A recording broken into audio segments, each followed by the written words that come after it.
there's a P-switch over there.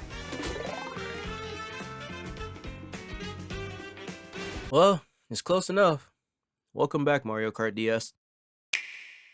So the direct for Mario Kart World came out not too long ago, and well, that was indeed a trailer. Let's just say the entire time I was watching it, in the back of my mind, it felt like Nintendo was just mischievously rubbing their hands together, waiting for us to react to this thing so they can tell us once again, this game is a whopping $80 goddamn. And no, it doesn't come with DLC, ladies and gentlemen. It's Nintendo. They're charging you for the tech demo. Let's use our damn heads. What exactly about that direct made anyone drop and go, oh man, this is gonna be worth $80 of my hard-earned money? And I'm genuinely not even trying to come off as a pocket watching ass, but like, man, was that it? I really hope that wasn't it, because the TLDR for that entire thing could be summed up with one small question. Why did you give me a 15-minute tutorial on how to play Mario Kart? They explained the items, bro. I think the biggest thing to address here is the fact that everybody and their mother was holding Nintendo to a way higher standard than normal when it comes to an event like this. Nintendo Directs haven't been the best place to look in the comment section of a live stream recently, but I know for a fact everybody was holding Nintendo to a higher standard because this is going to be the game that starts the trend of $80 games. It is time to start finding new hobbies. Look, the game looks great, and I'm genuinely so excited to have a brand new Mario Kart, but dog, what about this game is $80? I believe it's fair to critique that everything that was showed off could have been shown off during the original Switch 2 Direct. Like the new rewind mode, as cool as it could be, especially in multiplayer, well, split screen because it doesn't work online. As cool as that is, did that seriously deserve its own spotlight in a game that's trying to convince you to spend $80, potentially 90 on it? Am I thinking about this too hard? Y'all gotta tell me something, let me know. There's genuinely more to life than just throwing money at Nintendo because this red plumber is on the cover. And I think what's bugging me the most is that this isn't even a mainline Mario game. This is a spin-off. Man, we came a long way from that horse DLC, huh? $80 entry fee. Got everyone that's gonna buy this on day one looking at people that are smart with their money like, I don't see how you can hate from outside of the club. You can't even get in. And continuing this after Nintendo released the add-on to the Switch 2 with their updated pricing, and I don't even know what to say here, man. $100 for Joy-Cons. This is just egregious. Imagine if Nintendo doesn't offer the free Joy-Con repair services like they did for the Switch 1. I'm a billion% sure they found some legal needs to get around that and will continue the service just to continue being greedy. It's hard for me to think that they're not going to with all the moves that they've been doing recently. Nintendo, dare I say, this console needs to flop hard. They need to remember who they are. The best part about these Nintendo games is that the entry level was available for everybody. Nintendo was known for that family-friendly approach. This is not family-friendly. Nintendo is trying to milk us. And I don't know if I can stand for this. I, for one, can tell you the only reason I want to buy this console is because Nintendo's system security is total ass at launch, so homebrew and custom firmware is gonna run rampant, especially since they're giving us a reason to do so.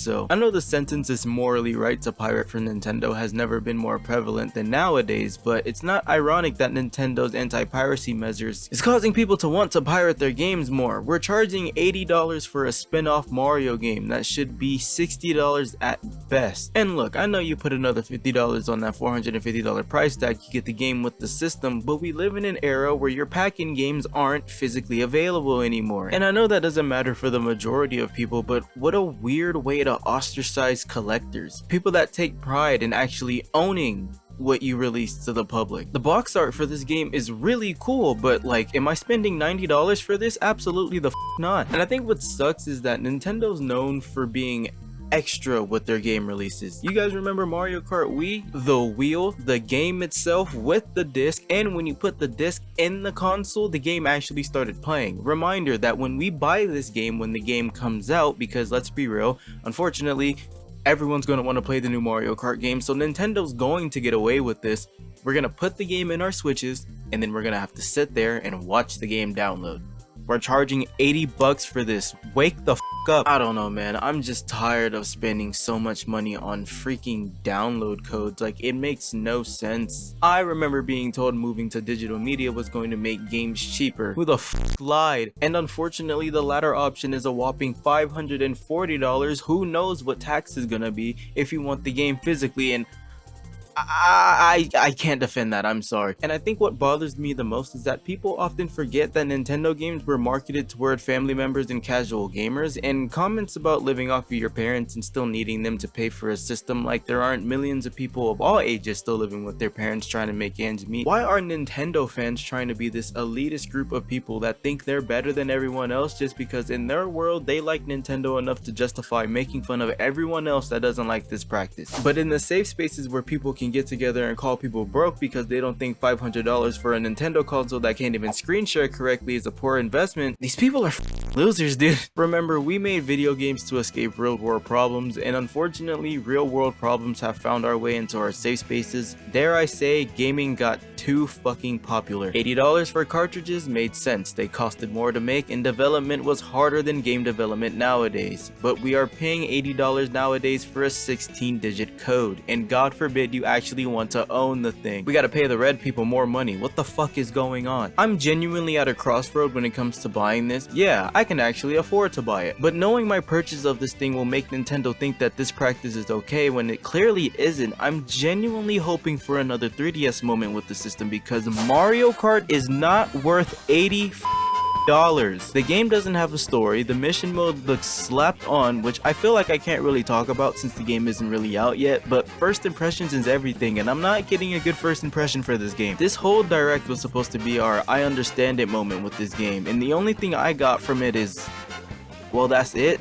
Or, motherfucker, that could have just been an email. It's really hard to wonder who Nintendo's trying to cater to nowadays. To the people that preach and pray Nintendo makes games for kids, do you think anyone under the age of 18 is going to be able to afford this? Most companies don't even hire teenagers nowadays because they can't work hours later than 12 AM, and they barely schedule them to begin with. And this is coming from someone who does inventory. Y'all gotta hear me out here. Most young adults that are starting to work nowadays are doing so to help their parents out, who also can't make ends eat. And I'll tell you right now, unless you had that hustle in you from a young age, there's nobody I know that wanted to start working at the age of 16, 17 without a reason that did not involve getting away from their house. So if kids can't make enough money to buy what they want because everything else is so goddamn expensive, what makes you think they're gonna want to buy a $500 Nintendo console with 2015 specs? I'm going to need you guys to use your brains here.